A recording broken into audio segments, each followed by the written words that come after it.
Subscribe कीजिए दोस्तों हमारे चैनल को। नोटिफिकेशन पाने के लिए बेल आइकन को प्रेस कीजिए। चैप्टर नंबर 5 दैनिक जीवन में रसायन। रसायन शास्त्र का एक और चैप्टर है जिसे आज हम आपके सामने प्रारंभ कर रहे हैं।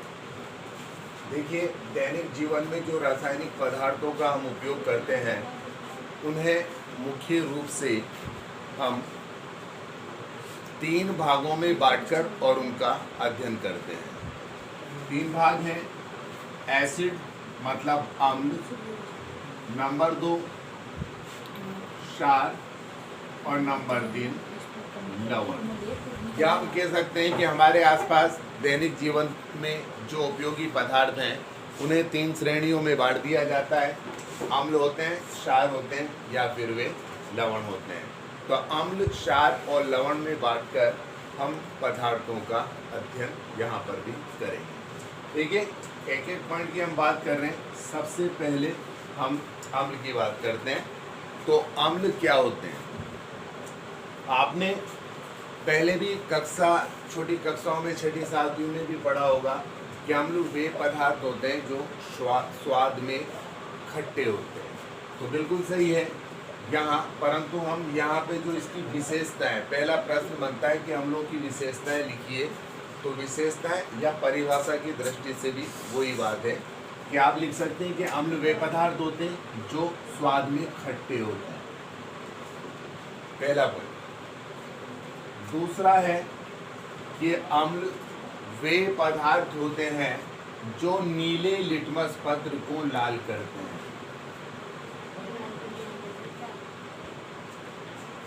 ये भी आपने पढ़ा होगा कि अम्ल वे पदार्थ होते हैं जो नीला लिटमस पेपर, एक कागज आता है, लिटमस पेपर उसे कहते हैं, और उस पर जब अम्ल की कोई बूंद हम डालते हैं तो उसका कलर चेंज हो जाता है। जो वो नीला होता है मूल रूप से, वो वहाँ पर लाल हो जाता है। तो ये दूसरी विशेषता इसकी है। तीसरा है अम्ल जलीय विलयन में H+ आयन देते हैं। ये तीसरा पॉइंट है, ये आपने उस समय नहीं पढ़ा होगा। और चौथा जो इसका है विशेषता है वो ये है कि अम्ल, देखो पहला खट्टे, आप परिभाषा में जो लिखेंगे ना जॉइंट करके लिखेंगे। मतलब कि आपसे पूछा जाए कि अम्ल किन्हें कहेंगे, कि ऐसे पदार्थ जो स्वाद में खट्टे होते हों, नीले लिटमस पत्र को लाल कर देते हों और जलीय विलयन में H+ आयन देते हों, अम्ल कहलाते हैं। ठीक है, एक और पॉइंट है कि इनकी pH का मान, pH का मान 7 से कम होता है। अब ये क्या है, pH क्या है, H+ क्या है, इस पर हम और बात करेंगे। तो अम्लों के लिए ये 4 विशेषताएं हैं कि अम्ल स्वाद में खट्टे हैं, नीले लिटमस पत्र को लाल कर देते हैं, और H+ आयन पानी में घोलने पर, जल में घोलने पर H+ आयन देते हैं। और अगर pH की बात करें तो pH एक पैमाना होता है जिससे अम्लता और क्षारकता को मापा जाता है। किसी भी पदार्थ की अम्लता और क्षारकता का निर्धारण उसकी pH के आधार पर किया जाता है। pH इस चैप्टर में आगे भी हमें पढ़ना है, फिर भी मैं बता दूं कि 0 से और 14 तक उसमें पॉइंट होते हैं। 7 पर उदासीन होता है, 7 से ऊपर मतलब 14 की ओर क्षारीय, और नीचे 7 से 0 की ओर अम्लीय होते हैं। और इसी आधार पर हमने लिखा है कि pH का मान, इनकी pH का मान 7 से कम होता है। मतलब यदि 6.9 भी pH है किसी पदार्थ की तो वो निश्चित रूप से अम्लीय प्रकृति का होगा। ठीक है, और अगर इससे ऊपर है ना तो वो क्षार होगा, 7 पर उदासीन होता है। तो ये 4 पॉइंट है जिसके आधार पर आप अम्लों को पहचान सकते हैं, परिभाषित कर सकते हैं। कुछ उदाहरण में बताऊं, जैसे HCl हाइड्रोक्लोरिक अम्ल, H2SO4 सल्फ्यूरिक अम्ल, है ना, CH3COOH एसिटिक अम्ल, ये कुछ अम्लों के उदाहरण हैं। इसके अलावा भी इमली में जैसे टार्टरिक अम्ल पाया जाता है, नींबू में, और जितनी भी खट्टी चीज़ें हैं ना उनमें कोई ना कोई अम्ल पाया जाता है। आई बात समझ में? फिलहाल सूत्रों की दृष्टि से आप ये तीन है या और भी हैं कुछ, उन प्रमुख अम्लों को याद रखेंगे। उदाहरण के रूप में परिभाषा लिख के और ये लिखेंगे, ठीक है।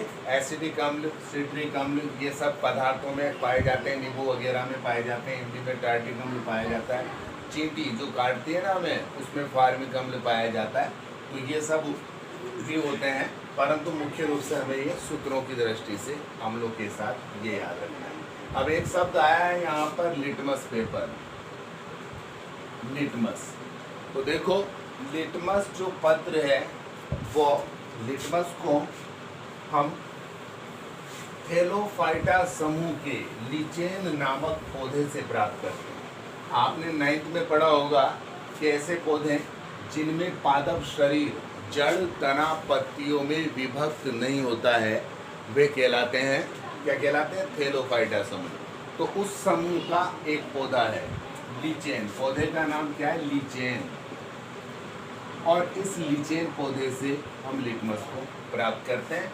फिर उसे एक कागज पर जब चढ़ाया जाता है एक तरह से, तो उस पेपर को हम लिटमस पेपर कहते हैं। और इस नीले रंग के लिटमस पर जैसे ही एक बूंद अम्ल की डाली जाएगी, इसका रंग परिवर्तित होकर नीले का लाल हो जाता है, ठीक है। अब देखिए अम्ल आप पढ़ चुके हैं। नंबर 2 है क्षार। क्षार की भी परिभाषा के हम प्रमुख पॉइंट देखते हैं। जस्ट एक तरह से अम्लों से विपरीत होते हैं, ठीक है। कि अम्ल में हमने लिखा था कि स्वाद में खट्टे होते हैं, तो ये स्वाद में तीखे या कड़वे होते हैं। स्वाद में तीखे या कड़वे होते हैं। अम्ल में हमने लिखा था कि नीले लिटमस पत्र को लाल करते हैं, और ये होते हैं जो लाल को नीला करते हैं, ठीक है। तो विपरीत पॉइंट है। आपसे अंतर में पूछा जा सकता है प्रश्न कि अम्ल और क्षार में प्रमुख अंतर बताइए, तो आप ये लिखेंगे। परिभाषा लिखेंगे तो ये लिखेंगे, विशेषताओं में भी ये लिखेंगे। तीसरा पॉइंट, अम्ल में हमने लिखा था कि अम्ल जलीय विलयन में, मतलब पानी में घोलने पर H+ आयन देते हैं। तो अम्ल तो H+ आयन देते हैं, और क्षार OH- आयन देते हैं, ठीक है। अम्ल H+ का देते हैं और क्षार OH- देते हैं। पॉइंट नंबर 4, अम्ल में हमने लिखा था कि इनकी pH का मान 7 से कम होता है, तो इनकी pH 7 से अधिक होती है। ये 4 पॉइंट क्षार की परिभाषा के हैं। जब आपसे पूछा जाएगा कि क्षार को परिभाषित कीजिए, तो आप कहेंगे कि क्षार वे पदार्थ होते हैं जो स्वाद में कड़वे या तीखे होते हों, जैसे चूना होता है ना वो। लाल लिटमस पत्र को नीला कर देते हैं। जलीय विलयन में, मतलब पानी में घोलने पर OH- आयन देते हैं। और इनकी pH स्केल पर जब मापा जाए तो pH का मान 7 से अधिक प्राप्त होता है। चाहे 7.1 ही हो तो उसे हम क्षारीय कहेंगे। अब देखो अम्ल और क्षार के लिए साथ साथ एक और बात बता दूं कि अम्ल और क्षार दोनों जल में घुलनशील होते हैं। सामान्य रूप से अम्ल और क्षार दोनों जल में घुलनशील होते हैं, घुल जाते हैं, आसानी के साथ विलय हो जाते हैं। जब किसी विलयन में, जब किसी घोल में पानी की मात्रा अधिक और अम्ल की या क्षार की मात्रा कम होती है, तो ऐसे विलयन को तनु विलयन कहा जाता है। ये अलग से एक परिभाषा है कि तनु अम्ल या तनु क्षार किसे कहेंगे। तो ऐसे विलयन, ऐसे अम्ल जिसमें पानी की मात्रा अधिक और अम्ल की मात्रा कम होती है या क्षार की मात्रा कम होती है, तो तनु विलयन कहलाते हैं। और दूसरा शब्द होता है सांद्र। सांद्र ऐसे पदार्थ, ऐसे विलयन जिनमें जल की मात्रा कम होती है, अम्ल या क्षार की मात्रा अधिक होती है, तो उसे हम सांद्र कहेंगे। मतलब 2 शब्द होते हैं ये, तनु और सांद्र। तनु मतलब जिसमें पानी की मात्रा ज़्यादा हो और अम्ल या क्षार की मात्रा कम हो। अगर अम्ल की मात्रा कम होगी तो तनु अम्ल कहेंगे, क्षार की मात्रा कम होगी तो तनु क्षार कहेंगे। और सांद्र ऐसे पदार्थ होंगे जिनमें, ऐसे विलीन होंगे जिनमें पानी की मात्रा कम होगी और अम्ल की या क्षार की ज़्यादा होगी, तो सांद्र कहलाएंगे। जैसे सांद्र अम्ल या सांद्र क्षार। ठीक है, तो ये इसकी घुलनशीलता के आधार पे हमने विभक्त कर दिया है कि अम्ल और क्षार दोनों पानी में आसानी से विलय हो जाते हैं, घुल जाते हैं। जब ऐसा विलयन हम बनाएं कि पानी की मात्रा अधिक हो तो तनु कहलाएगा, और पानी की मात्रा कम हो और अम्ल या क्षार ज़्यादा हो तो सांद्र उसे कहा जाएगा। ठीक है, तो ये अम्ल और क्षार दो टॉपिक हम पढ़ चुके हैं। अगला जो पॉइंट है हमारा वो है लवण, अम्ल, क्षार और लवण। तो तीसरा पॉइंट देखिए अब, लवण क्या होते हैं।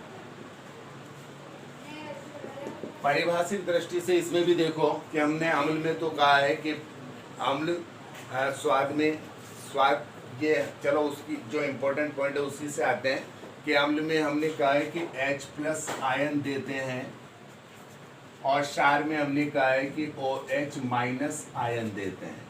ठीक है, तो लवण इस आधार पर इसे परिभाषित करते हैं कि ऐसे पदार्थ जो किसी जलीय विलयन में अर्थात पानी में घोलने पर ना तो H+ आयन देते हो और ना ही OH- आयन देते हो, वे सब क्या कहलाएंगे, लवण।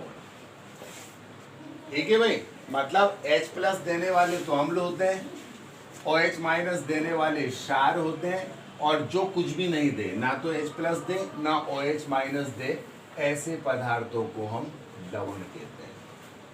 ठीक है, अम्ल, क्षार और लवण के उदाहरण एक बार और मैं लिख देता हूं। जैसे अम्ल में हमने लिखा था HCl, ये प्लस H+, ठीक है, H2SO4 ये प्लस, H2CO3 ये प्लस। तो अम्ल वे सभी पदार्थ होंगे जिनमें H+ होता है। पानी में जब घोलेंगे ना तो ये अपघटित होगा, टूटेगा पदार्थ, इनसे H+ प्राप्त होगा। मतलब आप देखते ही कह सकते हैं सूत्र को कि ये तीनों अम्ल हैं। क्षार हमने लिखा है कि ऐसे पदार्थ जो जल में घोलने पर, विलय करने पर OH- आयन देते हो। जैसे एक उदाहरण KOH, ये माइनस, K+ का है, OH- का है। NaOH, ये OH-, ठीक है। ZnOH2, CaOH2, सब में देखें आप OH- आ रहा है, अर्थात ऐसे पदार्थ जो पानी में घोलने पर OH- आयन देते हैं, क्षार कहलाएंगे। क्लियर है बात? H+ अम्ल, OH- क्षार। अब लवण ऐसे पदार्थ जिसमें ना तो H+ हो और ना OH हो, वे सब लवण होंगे। जैसे उदाहरण के लिए NaCl, H+ भी नहीं है, OH- भी नहीं है, मतलब लवण। CuSO4, कॉपर सल्फेट, H+ भी नहीं है और OH- भी नहीं है, मतलब लवण है। Na2CO3, H+ भी नहीं है और OH- भी नहीं है, मतलब लवण है। तो इस आधार पर आप अम्ल और क्षार और लवण को अपघटित या विभेदित कर सकते हैं, पहचान सकते हैं। जैसे आपके 5 या 10 सूत्र लिख के दे दिए गए हैं कि निम्न में पहचान करिए कि अम्ल और क्षार और लवण कौन से है। तो भाई आपको तो यहाँ पे तो लिखे हुए हैं, यहाँ हम स्वाद से तो पता लगा नहीं सकते हैं कि कौन खट्टा है, कौन तीखा है या कौन कैसा है। ठीक है ना? तो हम यहाँ पे उनके सूत्रों से भी पहचान सकते हैं, और आसान है। अगर H+H+H+ आपको आगे दिखाई दे रहा है, मतलब निश्चित रूप से अम्ल होगा। अगर आपको OH दिखाई दे रहा है, मतलब निश्चित रूप से क्षार होगा। और अगर आपको ना तो H+ और ना OH- दिखाई दे रहा है, तो वो निश्चित रूप से लवण होगा। ठीक है, तो सूत्रों को अम्ल और क्षार लवण में पहचानने का ये तरीका है। तो परिभाषा की दृष्टि से लवण में आप कहेंगे ऐसे पदार्थ जो जलीय विलयन में ना तो H+ आयन देते हो और ना ही OH- आयन देते हो, क्या कहलाएंगे, लवण कहलाएंगे। ये लवणों के उदाहरण है, ये क्षारों के उदाहरण है, ये अम्लों के उदाहरण है। अब एक और चीज देखो कि अम्ल और क्षार की क्रिया से ही किसी भी लवण का निर्माण होता है। इंपॉर्टेंट चीज है कि किसी भी लवण का निर्माण अम्ल और क्षार के मध्य क्रिया से होता है। जैसे अम्ल प्लस क्षार, ये जब दोनों क्रिया करते हैं तो लवण प्लस जल बनता है। किसी भी अम्ल की क्रिया किसी भी क्षार से करवा दो तो निश्चित रूप से लवण बनेगा और जल प्राप्त होगा। जैसे एक उदाहरण देखते हैं, जैसे अम्ल HCl और क्षार KOH, हाइड्रोक्लोरिक अम्ल, पोटेशियम हाइड्रोक्साइड क्षार, इन दोनों के बीच क्रिया हो रही है। ये अम्ल क्षार है क्योंकि H+ दे रहा है, OH- दे रहा है, तो अब लवण बनेगा और जल बनेगा। जल तो OH और H मिलके जल बना लेंगे, तो ये तो हुआ जल H2। अब बचा हुआ पदार्थ लवण होता है। क्या बचा है? KCl, K और Cl, पोटेशियम क्लोराइड। H+ भी नहीं है और OH- भी नहीं है, मतलब ये निश्चित रूप से लवण। ठीक है, मतलब हम कह सकते हैं, पहचान सकते हैं कि किसी भी लवण का निर्माण अम्ल और क्षार के बीच क्रिया से होता है। जो उदाहरण आपके सामने मैंने लिख दिया है कि अम्ल और क्षार की क्रिया से लवण और जल बन जाता है। आगे देखिए कि लवणों की पीएच के बारे में अब हम बात कर रहे हैं कि लवणों की पीएच क्या होती है। जब हमने कह दिया भाई आपसे कि अगर पदार्थ अम्लीय है तो पीएच का मान 7 से कम होता है, लिखाया था ना मैंने। अम्ल है तो पीएच उसकी 7 से कम, क्षार है तो उसकी पीएच 7 से अधिक होती है। अब हम जानना चाह रहे हैं कि क्या लवण की पीएच क्या होगी। तो लवण की पीएच का निर्धारण उसे बनाने वाले पदार्थों की पीएच पे डिपेंड करता है। मतलब अगर किसी प्रबल अम्ल की क्रिया प्रबल क्षार से होने पर लवण निर्मित होता हो तो ऐसे लवण की पीएच उदासीन होती है। मतलब जैसे प्रबल अम्ल प्लस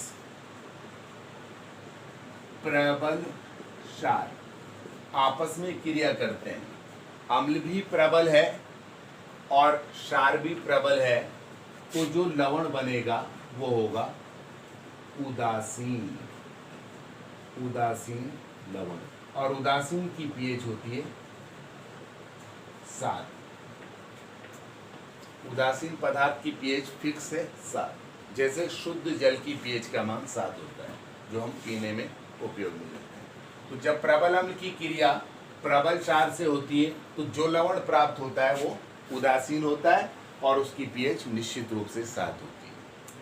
अगर ऐसा हो कि अम्ल जो हमने लिया है प्रबल है प्लस क्षार जो हम काम में ले रहे हैं जिसकी क्रिया करवा रहे हैं वो दुर्बल है। प्रबल का मतलब यूं होता है तेज से और दुर्बल माने कमजोर से। तीव्रता को दिखा रहे हैं एक तरह से। प्रबल माने तेज, दुर्बल माने कमजोर। ठीक है, तो जब प्रबल अम्ल की क्रिया दुर्बल क्षार से, तेज अम्ल की क्रिया कमजोर क्षार से करवाते हैं तो जो लवण बनता है लवण वो अब क्योंकि ये प्रबल है ना तो लवण प्रबलता दिखाएगा। कैसा बनेगा? ये बनेगा अम्लीय, अर्थात पीएच का मान इससे 7 से कम होगा। बना तो लवण है, बना तो क्या है? लवण, परंतु क्योंकि उसका निर्माण प्रबल अम्ल की दुर्बल क्षार से क्रिया से हुआ है इसलिए वो लवण होने पर भी थोड़े से अम्लीय गुण प्रदर्शित करेगा। अर्थात उसकी पीएच अगर हम मापेंगे तो 7 से डाउन आएगी क्योंकि अम्लों की पीएच 7 से कम होती है। तो लवण तो है, अम्ल नहीं है, परंतु अम्लों के समान वो पीएच प्रदर्शित कर रहा है। ठीक है, इसी प्रकार यदि ऐसा हो कि किसी दुर्बल अम्ल की क्रिया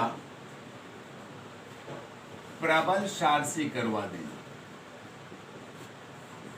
तो जो लवण बनेगा वो क्षारीय प्रकृति का होगा, क्षारीय लवण। और जब क्षारीय है तो पीएच 7 से अधिक प्राप्त होगी। तीनों पॉइंट आप देखें, इंपॉर्टेंट पॉइंट है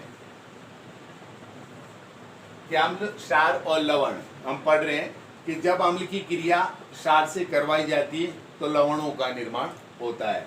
परंतु क्या होता है कि यदि अम्ल प्रबल है और क्षार भी प्रबल है तो जो लवण बनेगा वो उदासीन होगा और पीएच उसकी निश्चित रूप से 7 होगी।